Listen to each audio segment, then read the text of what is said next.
Dr. Zakir, are there any particular activities a Muslim should concentrate upon during this blessed month of Ramadan? And of course we should relate to you the importance of the fact that our viewers really can gain massive benefit by knowing specific activities they can get involved in, and they can start planning the Ramadan now. Yes, I believe that this is a very good question, because most of the activities will be dealing as time goes on in the episode. But just to give a brief outline, I will just specify a few important, because the whole answer will take very long. Yeah. The few important points that will be noted is that number one, it is the niyyah. The niyyah is very important. The niyyah of fasting should only be for Allah subhanahu wa ta'ala. And for a fasting to be accepted, the niyyah is important. So making the niyyah is very important, without which the fasting will not be accepted. Number two is observing the sunnah of the fast that we'll be dealing in detail in the next few days. But just a point to be noted, that one of the important sunnah is that we should have suhoor as late as possible, that is just before the break of dawn, just before Fajr Salah, and we should break our fast, have iftar as early as possible, immediately after sunset.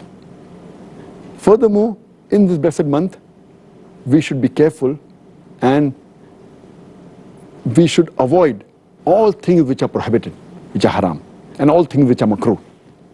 And this is the best opportunity where a person, if he has certain activities which are against the Sharia, whether he's doing haram activities or makruh activities, this is the best time he can abstain from it.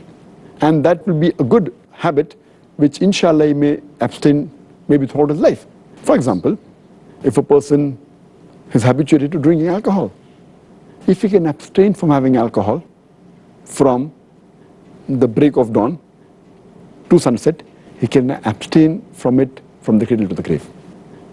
Similarly, we should take care that we should abstain from things which are makruh. For example, it is makruh to stand and drink water, and if you're habituated to that, so see to it that in this month of Ramadan, while having water, we should sit down. This was the sunnah of the Prophet. So it's a good month in which you can abstain from the haram activities which you have been doing, maybe some of them, or the makruh activities. Furthermore, it's a good time where you can implement many of the sunnah of the Prophet in your day-to-day life. For example, maybe sporting a beard. Many Muslims don't have a beard. So it's a good month where you can follow the sunnah of the Prophet. The sunnah of the Prophet about the du'as of when you enter the home, when you leave the toilet, the dua that is there when you're traveling in a vehicle, Subhanalladhi saqlana haza mukunnalu mukrinin wa inna rabbina munkalibun. So this is a good month in which you can adopt as much as sunnah as possible so that we can be on the straight path. This is a very good month where you should see to it that you should offer the salah. Not only the 5 times salah, which is the fard, even try and offer as many nawafil and sunnah. And if you're not habituated to reading in congregation, see to it that you read in a congregation, and as far as possible go to the mosque for the salah. In this month we should be particular that we do not miss the Taraweeh. Many people think, and it is a fact that it is a sunnah, but many people think that because it is a sunnah, we can miss Taraweeh. Taraweeh is a very important sunnah. Though it's not a fard, but every Muslim should make it a point that as far as possible, they should attend Taraweeh because of the blessings it has. So Taraweeh is very important, which Muslims should never miss. And when we offer Taraweeh, many of us, we rush through Taraweeh because we want to complete the Quran, and many of them read the Taraweeh 100 miles per hour. We should read the Taraweeh with patience, at a moderate pace, so that people can understand what is the commandment of Allah subhanahu wa ta'ala. And that if time permits, and if possible, we should try and do i'tikaf in the last 10 days. And while doing i'tikaf, make it a point that we don't socialize. Many will make a mistake of socializing during i'tikaf, so the whole purpose of i'tikaf is defeated. Furthermore, we should do more dua in this month. We should do more supplications. This is the month of dua. And we should do more zikr. Spend time in remembering Allah subhanahu wa ta'ala and also worshipping Him. This is the month in which we should try and read as much as Quran as possible. Besides reciting the Quran in Arabic, if you know Arabic as a language, then there's no problem. But if you don't know, then also read the translation of the Quran in the language we understand the best. If you understand English, read in English.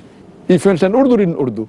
Read it in the language you understand the best. But while reciting the Quran, for which you get a sawab, also read the translation of the Quran so that you can implement on the guidance of Allah subhanahu wa ta'ala. If possible, read the Quran once in every 7 days, or at least read one juz every day so that you complete the Quran at least once in the full month of Ramadan. In this month, try and read as much as hadith as possible. But see to it that you read the authentic hadith. And the best book on hadith is the book of Sahih al-Bukhari, then is Sahih Muslim. You can read the other Kutub al-Sitta also, but read authentic books on hadith. Read books on the lifestyle and the seerah of the Prophet Muhammad sallallahu alaihi wasallam. See to it that if you have not given the zakat, please give the zakat, which is an obligatory charity.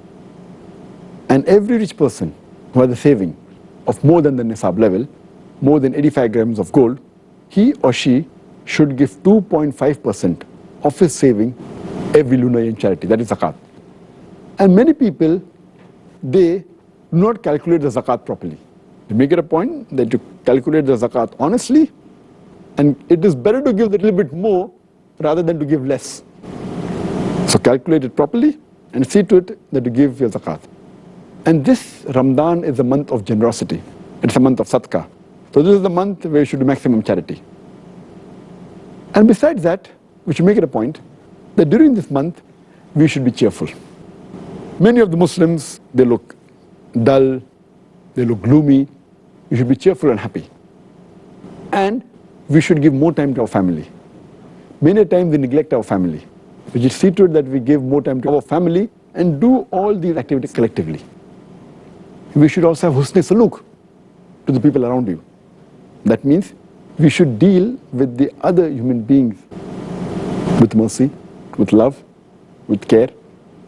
If they have done some mistakes, we forgive them. This is the month of forgiveness. If you have done something wrong to them, ask for forgiveness. Live with the people around you with love, care, and with affection. We should do tafakkur. That means ponder on the things. See to it that you plan your month of Ramadan. Plan it properly. And see to it that you do not waste not even a minute, not even a second.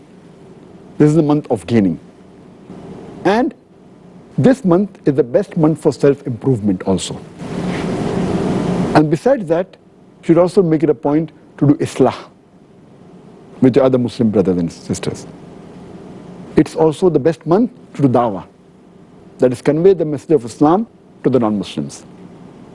So it's my request to the brothers and sisters that plan your month efficiently and see to it that you utilize every second of this blessed month.